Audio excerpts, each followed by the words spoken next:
교회 다니는 사람들이 교회에서 상처받는 가장 큰 이유는 목회자, 그리고 목회자 설교 이런 것들에 상처받아서랍니다. 반대로 교회에 들어오기 어려워하는, 교회 다니지 않는 사람들이 교회 다니기에 가장 껄끄러운 문제는 헌금입니다. 헌금.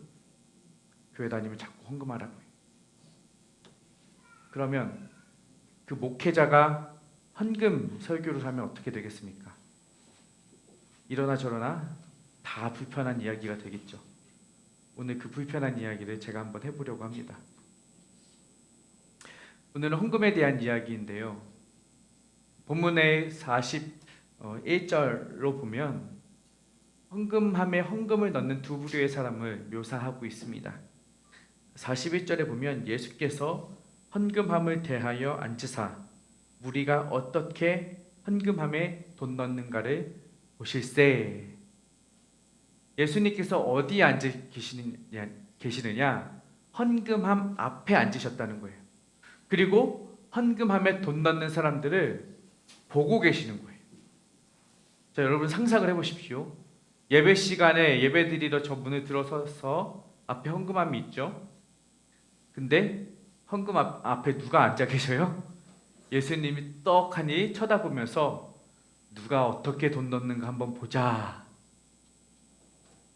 여간 불편한 시선이 아닐 수가 없습니다. 그렇죠? 더군다나 그 당시의 헌금함은 어떻게 생겼느냐? 노스로 만들어져 있습니다. 노스로 만들어진 큰 헌금함에 그 투입구가 13개 뚫려 있는데 각 투입구마다 헌금의 용도가 달라요. 성전 세를 넣기도 하고 이쪽에는 자신의 재물, 과거에는 재물을 드렸지만 재물을 드리지 않을 경우 재물에 해당하는 금액을 드리기도 하고, 혹은 성전 기물을 유지하는 비용으로, 성전 이렇게 구제 헌금 비용으로, 말하자면 우리가 헌금 봉투 앞에 다양한 헌금 봉투가 있는 것처럼 투입구가 다양하게 있었던 것 같아요. 그런데 그 투입구에 돈을 넣으면 어떻게 되냐? 헌금함이 놋쇠로 만들어져 있었기 때문에 그곳에 동전이 던져지는 순간 헌금함 내부가 땡그랑하고 외친다? 울릴 거예요. 헌금을 많이 넣는 사람은 땡땡그랑그랑그랑그랑 하고 울릴 것이고, 헌금을 조금 넣으면 땡 이러고 말겠죠. 그렇다면 이 상황에서 예수님이 헌금함 앞에 앉아 계시다는 것은 헌금을 드리는 모든 사람에게 여간 부담스러운 일이 아니란 말이죠. 그런데 우리는 이 사실을 기억해야 해요. 하나님이, 주님이 우리가 헌금을 드리는 그 순간을 보실세, 보고 계신다는 거예요. 물론 우리는 누구 보라고 헌금하는 거 아니에요. 그래서도 안 되고 그럴 수도 없고, 우리가 드리는 것을 의식할 필요도 없을 뿐더러 누가 우리가 헌금하는 것을 보고 판단하고 정죄하거나 칭찬할 수도 없습니다. 우리가 헌금을 드리는 것은 사람 보라고, 사람 좋으라고 드리는 것이 아니기 때문에 그렇습니다. 그러나 이 헌금을 하나님께 드린다면 그것은 하나님이 보신다는 거예요. 오늘 본문 말씀처럼 우리가 어떻게 헌금하면 헌금하는지를 보신다는 거예요. 그러므로 여러분, 우리가 가져야 할 태도, 첫 번째, 이 오늘 말씀을 시작하기에 앞서서 우리가 전제로 깔고 시작해야 할 것은 우리가 드리는 이 모든 것을 주님은 보고 계신다는 거예요. 그런데 그러면 왜 이렇게 불편한 상황에서 불편하게 우리를 보고 계시느냐? 땡그랑 소리가 얼마나 많이 나는지 숫자 세하려 보시려고 보고 계시는가? 아닙니다. 그것은 바로 41절에 이렇게 기록이 되어 있죠.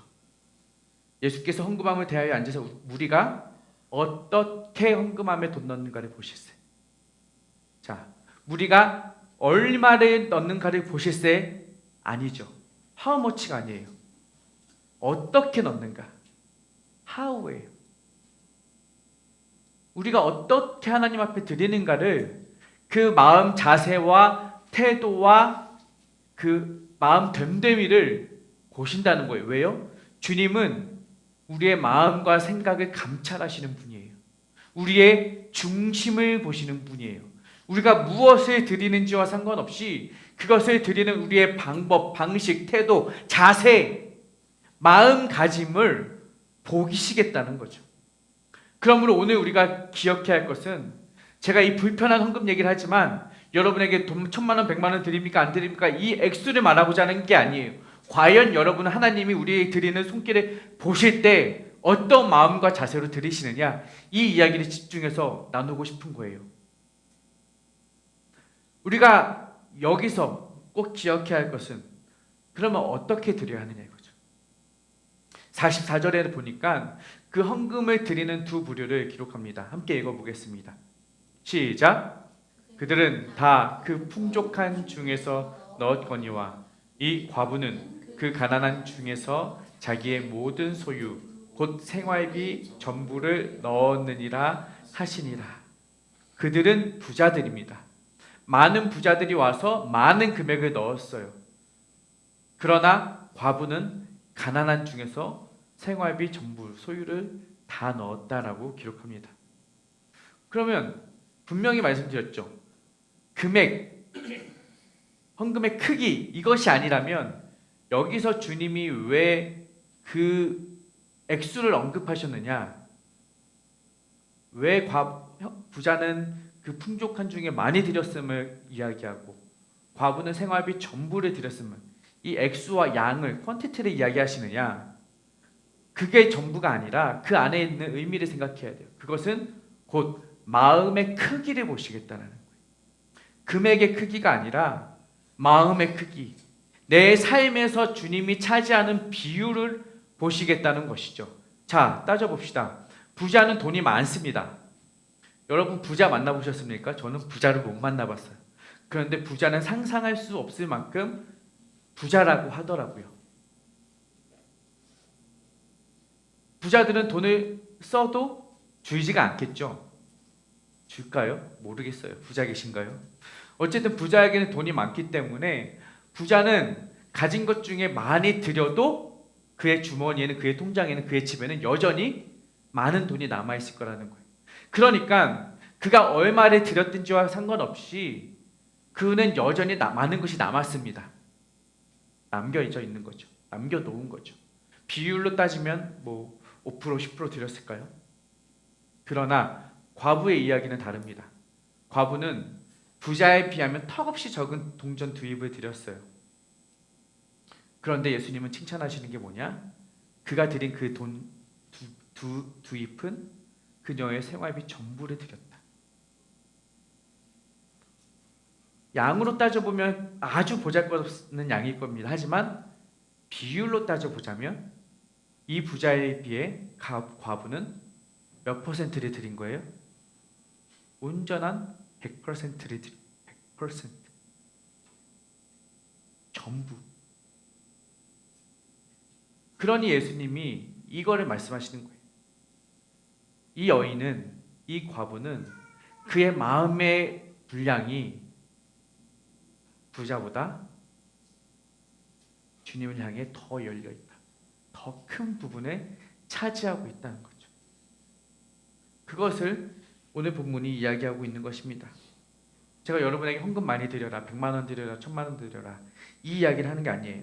여러분의 마음가짐이 어느 정도 있냐, 여러분 마음속에 주님이 몇 퍼센트를 차지하고 있느냐예요. 과부처럼 우리는 전부를 드릴 수 없습니다. 그러나 과부만큼 최선을 다해 드리고 있는가는 저는 여러분에게 묻고 싶습니다. 정말 최선을 다해 드리고 있는지, 과부처럼 그 마음속에 주님을 향해 드리고 싶은 마음이 가득해서 더 드릴 수 없어서 안타까운 마음으로 동전 두 잎을 드리는 것은 아닌지. 과부는 적게 드렸지만 전부였습니다. 당장 그녀는 이제 돌아가서 집에 가서 저녁에 무엇을 먹을까 고민해야 하는 거예요. 내일 아침에 일어나서 무엇을 먹어야 할지, 홀로 남은 자식에게 무엇을 들려보내야 할지 이 고민을 해야 되는 상황이에요. 그러나 그녀는 그 뒷일보다도 지금 주님께 드리는 것이 더 깊고 더 중하고 더 커서 드린다는 거예요. 이 마음의 자세라는 거예요. 나는 과연 주님을 위해 무엇을 희생하고 있는가? 과부만큼 최선을 다해 나의 것을 잘라서 나누어 드리고 있는가? 아니, 잘라서 드리는 것이 아니라 온전히 그 전체를 다 드리고 있는가? 이 이야기를 하는 것입니다. 그러므로 오늘 본문에서 결국 이야기하고자 하는 것은 희생이에요. 희생. 나의 것을 얼마나 주님께 희생하여 드릴 수 있는가? 부자는 희생한 게 아니죠. 많이 드렸어도 그것이 그에게 타격이 오지 않습니다. 없어도 더 많이 드려도 그는 먹고 살기 충분합니다. 그러나 과부는 희생이에요. 죽고 사는 문제를 걸고 주님 앞에 드렸다는 거예요. 왜 희생이냐? 왜 헌신이냐? 오늘은 종려주일입니다. 고난주간이 내일부터 시작이 됩니다. 고난주간은 뭐예요? 예수님께서 바로 여러분, 우리의 죄를 대신하여 십자가에 죽으신 고난을 기념하는 주간입니다. 그분이 십자가에 죽으실 때 적당히 잘라서 일부분만 나눠서 우리에게 주셨느냐? 아니잖아요. 그는 모든 사람 앞에서 모욕과 치욕과 고난과 수치를 당하셨고 십자가에 죽기까지 우리를 사랑하셨으며 그곳에서 모든 물과 피를 한 방울도 남김없이 다 흘려보내셨어요. 전부를 우리를 위해 과부처럼 하나도 남김없이 다 주셨다는 거죠. 그래서 과부가 칭찬받는 것입니다. 예수님이 하셨던 만큼 그 사랑을 과부가 닮아가려 하는 것이죠. 우리가 고난주간을 묵상하면서 생각해야 할 것은 바로 이것입니다. 그렇다면 주님이 나를 위해 죽으셨다면, 주님이 나에게 모든 것을 주신 만큼 나도 그분께, 당신께 모든 것을 드릴 수 있는가? 이 마음가짐을 우리가 스스로에게 물어보자는 것이죠. 100이면 100 우리는 다 그러한 삶을 살아내지 못하고 있습니다. 주님 앞에 다 드릴 수가 없고 주님 앞에 더 드릴 수가 없습니다. 내 현실의 상황이, 내 현실에 주어진 하루하루가 빠듯하기 때문에 그래요. 그렇습니다. 우리 중에 어느 누구도 돈이 남아도는 사람은 없어요. 그런데 왜 드릴 수 없느냐? 내가 쓸 것, 내가 먹을 것, 내가 입을 것 쓰고 남는 걸 드리려니 드릴 게 없어요. 여러분, 물질의 주인은 주님이십니다.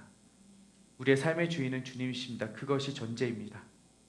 그렇다면 그분이 주신 것도 그분의 것이고, 우리가 11조를 드리고 예물을 드리는 모든 전제는 그분이 나의 주인이시고 그분으로부터 왔기 때문에 드린다는 것입니다. 그러므로 우리가 예물을 드릴 때는, 우리가 헌금을 드릴 때는 내 것을 쓴다라는 생각이 아니라 주님께 드린다라는 생각으로 남은 것을 쓴다라고 생각하셔야 돼요. 주객이 바뀌어야 되죠. 내가 쓰고 나머지를 드리는 게 아니라 주님이 쓰고 남은 것을 내가 쓴다는 거예요. 그러면 월급 통장의 월급이 통장으로 바뀌기 전에, 스쳐 지나가기 전에 우리가 해야 할 것은 뭐냐? 주님을 위한 예물을 먼저 구별해 드리는 것입니다. 주님의 것이기 때문에 주님 앞에 먼저 무엇을 드릴지, 주님이 우리를 위해 물과 피를 짜내셨던 것처럼 우리도 우리가 가진 것들을 짜내어서 주님을 위하여 최선을 다해 드려야 한다는 거예요. 최선을 다해서. 일전에 코로나 기간에 이전 교회에서 만났던 초등학생 형제가 있습니다. 감사절이 되었는데 어여쁘게도 감사절 헌금으로 저금통을 들고 왔더라고요. 자기가 모았던, 사실 저금통 얼마나 되겠습니까? 털어보면 뭐 몇만 원 되겠죠. 근데 가지고 온 거예요. 얼마나 예뻐요. 초등학생이 마음가짐. 물었어요. 이거 어떻게 모아서 가져왔니? 그랬더니 제가 이거 가지고 모아서 나중에 엄마랑 아빠랑 가족여행, 해외여행 가고 싶어서 모았는데요. 코로나라 해외여행을 못 가요. 그래서 이거 주님께 드린 거예요. 이 아이의 마음이 얼마나 귀한지, 이 아이를 이렇게 양육하는 부모의 마음이 얼마나 지혜로운지. 그는 자신이 모아왔던 모든 것을 주님을 위해 드린 거예요. 이 정도면 저는 예수님께서 과부에게 칭찬하셨던 만큼의 칭찬을 이 아이에게 주실 거라 믿어요. 우리도 돈을 모으죠. 차곡차곡 모아요. 모아서 아이폰을 사요. 차곡차곡 모아요. 모아서 고급 레스토랑에 가요. 차곡차곡 모아요. 모아서 우리 옷을 사고 가방을 사고 가고 싶은데 가고 하고 싶은데 하고 열심히 모아서 우리를 위해 씁니다. 하지 말라는 게 아니에요. 그런 노력으로 차곡차곡 모아서 주님께 드리려는 노력도 우리에게 필요하다는 거예요. 그 초등학생 했던 것처럼, 이 과부가 했던 것처럼 그 액수의 크기와 상관없이 내가 주님께 드리고 싶어서 드리기 위해서 주님을 기억하고 생각하면서 늘 묵상하면서 어떻게 하면 더 드릴 수 있을까? 나는 많지 않으니 조금씩 모아야겠다 해서 모아 드리는 그 정성, 그거면 충분하지 않습니까? 그게 1,000만 원, 100만 원이 아니면 어때요? 그게 10만 원, 20만 원이라도 주님은 그 마음을 보신다고요. 보실세. 그걸 보신다는 거예요. 여러분, 고난받으신 주님, 우리가 이번 주간에 묵상할 것입니다. 그리고 그 고난받으신 주님을 보내신 하나님의 사랑을 또 우리가 깊이 묵상하고 그분이 우리를 사랑하신다는 것에 동의가 되신다면 그 믿음으로, 그 감사함으로 우리 또한 우리의 것을 구별하여 모아서 주님께 드리려는 그런 최선을 다하는 마음 자세가 우리에게 필요할 것입니다. 여러분이 모아왔던 그 저금통을 드릴 그 용기와 결단이 저와 여러분에게 있기를 소망합니다. 두 번째, 그 하나님을 사랑함으로 드려야 했다면 두 번째는 38절과 40절에 나와 있습니다. 함께 38절부터 40절 말씀을 읽어보겠습니다. 시작. 예수께서 가르치실 때 이르시되 긴 옷을 입고 다니는 것과 시장에서 문안 받는 것과 회당의 높은 자리와 잔치의 윗자리를 원하는 서기관들을 삼가라. 그들은 과부의 가산을 삼키며 외식으로 길게 기도하는 자니 그 받는 판결이 더욱 중하리라. 아멘. 과부입니다. 과부. 계속해서 나오는 이 과부는 헬라어 케란이라는 단어를 사용하고 있습니다. 이 케란이라는 단어는 과부라는 의미인데 이 케란이라는 단어에서 파생한 페니크란이라는 단어가 있습니다. 이것은 어떤 의미냐? 가난한, 거지 같은, 굽실대는 이라는 의미입니다. 과부라는 단어에서 파생한 그 단어가 거지 같다라는, 구실구실하다는 의미를 갖는 거죠. 그러면 왜 과부라는 단어가 그러한 좋지 않은 어감의 대표성을 띠는 계칭이 되었느냐 이거죠.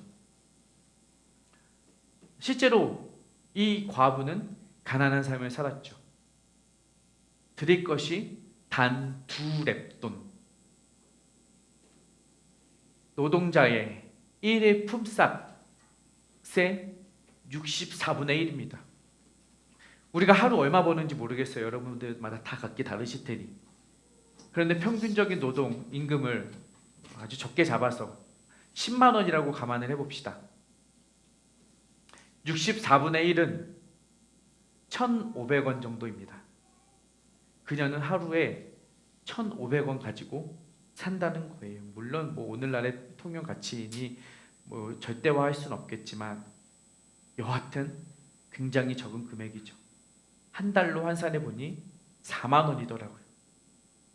여러분 4만 원으로 무엇을 하실 수 있겠습니까? 요즘 MZ들 사이에 돈 안 쓰고 살기 유행처럼 번지고 있다고 해요. 그러나 아무리 안 쓰고 살아도 한 달에 4만 원으로 버텨낼 수 있을까요? 나는 돈 정말 아껴 쓰고 잘 안 쓴다라고 생각하시는 분, 진혁이 제일 안 쓸 것 같은데. 한 달 용돈 얼마 받으세요? 죄송합니다. 여기까지. 아무리 못해도 기름값 하고 밥값 하고 뭐 보험금 넣고 연금 넣고 뭐 이러다 보면 하다 못해 핸드폰 통신 요금만 내도 4만 원은 나옵니다. 여인에게는 그것이 한 달 생활비였습니다. 어쩌다 이 지경이 되었느냐고요.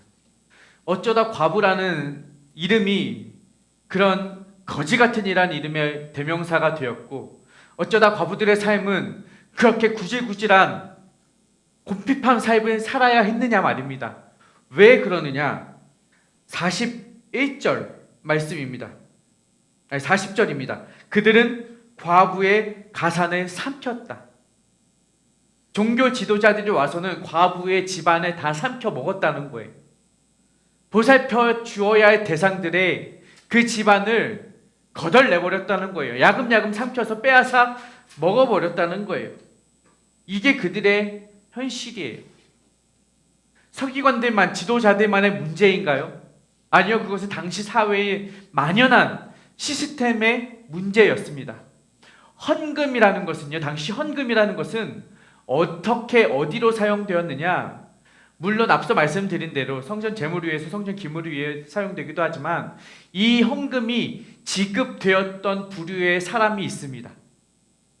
두 부류의 사람인데 첫 번째는 제사장들이에요. 성전에서 일하던 사람들. 이들은 레위 지파입니다. 레위 지파는 여호수아 이후 가나안 땅에 이스라엘 백성이 정착하였을 때 땅을 분배받지 않아요. 그들은 성전에서 일을 하고 성전에서 노동하고 제사장 일을 맡아서 한다는 이유로 그들은 땅을 분배받지 않습니다. 대신 다른 지파의 사람들이 모아서 레위 지파를 돕습니다. 그것이 오늘날 목회자들도 월급을 받지 않고 사례를 받는 이유입니다. 교회에서 성도님들이 모아주시는 것으로 목회자들은 생계를 유지하는 것이죠. 그것은 단순히 월급이 아니라 생활비를 챙겨주는 것입니다. 먹고 살 수 있을 정도요. 헌금이 쓰여지는 첫 번째 경로는 제사장들이었고, 두 번째는 누구였느냐? 바로 과부와 같이 어렵고 궁핍한 이들을 돕기 위해 이 헌금들이 사용되었어요. 그것은 구약 율법에서 여러 차례 수없이 주님께서 반복하셨던 법입니다. 법. 신명기를 볼까요? 10장 18절 시작.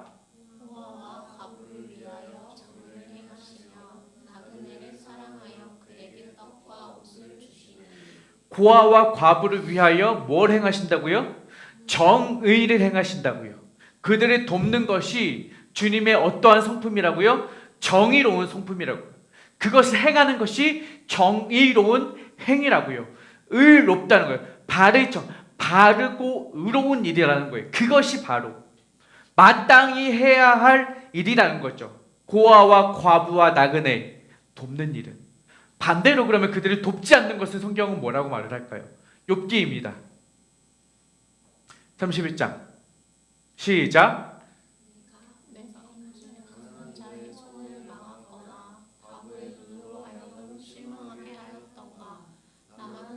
내 떡덩이를 먹고 고아에게 그 조각을 먹이지 아니하였던가. 실상은 내가 젊었을 때부터 고아 기르기를 그의 아비처럼 하였으며 만일 내가 사람이 의복이 없어 죽어가는 것이나 가난한 자가 덮을 것이 없는 것을 못 본 채 했다면 28절 시작. 그것도 재판에 회부할 죄악이니 내가 그리하였으면 위에 계신 하나님을 속이는 것이라. 그렇게 돕지 않는 것은 뭐다? 죄악이다는 거예요. 그것을 행하는 것은 마땅히 해야 할 정의로운 행위이고, 그것을 하지 않는다면 재판받을 죄다. 하나님을 속이는 것이다. 라고 성경은 분명히 이야기하고 있습니다. 여러분, 우리가 베풀기 어려울 때가 있어요. 베풀지 못할 때가 있어요. 베풀지 않을 때가 있어요. 왜 그래요? 내가 조금 부족해서, 내가 좀 인색해서, 내가 좀 정이 없어서, 혹은 내가 좀 야박해서, 내 심성이 곱지 않아서, 내가 옛날에 못 먹고 살아봐서. 아니요, 모든 이유가 아닙니다. 그것은 죄입니다. 그것은 불의한 것이에요. 하나님을 거스르는 악한 행동이라는 것입니다. 나의 재물을 늘리기 위해서, 나만 더 잘 살기 위해서 상대적으로 궁핍하고 빈곤한 이들을 돕지 않는 것, 나누지 않는 것은 악이라는 것이죠.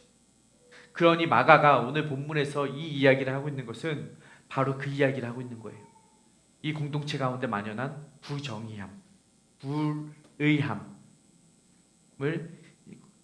꼬집고 있는 것입니다. 교회는 마땅히 드려진 헌금을 가지고 도와야 합니다. 성도는 그 일에 힘써 헌금을 함으로 교회가 그 일을 할 수 있도록 도와야 합니다. 그것이 성도로서의 정의로운 행동이고 교회가 해야 할 정의로운 사역이기 때문입니다. 누군가의 생계를 책임진다는 일, 구제와 선교 사역을 감당한다는 일은 공동체의 기능과 사역을 정상적으로 돌아가도록, 그 시스템이 잘 돌아가도록 윤활유를 치는 일이라는 거예요.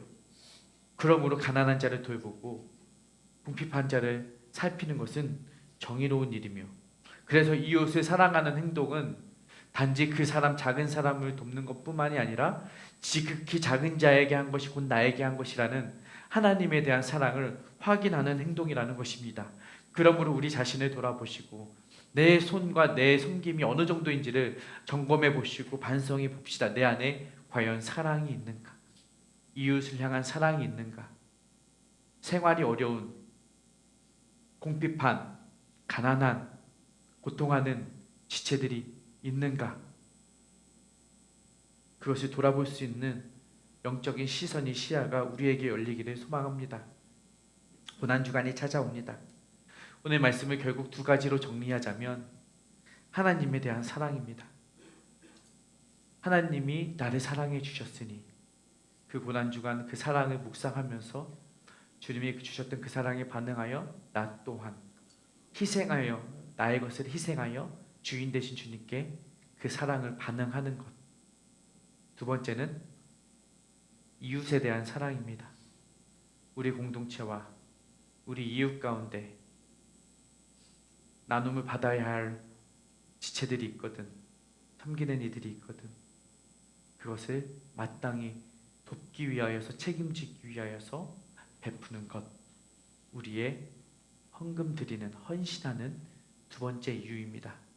결과적으로 정리하자면 이 말은 곧 오늘 본문 앞에 기록된 29절부터 31절까지의 이야기에 대한 실천편일 것입니다.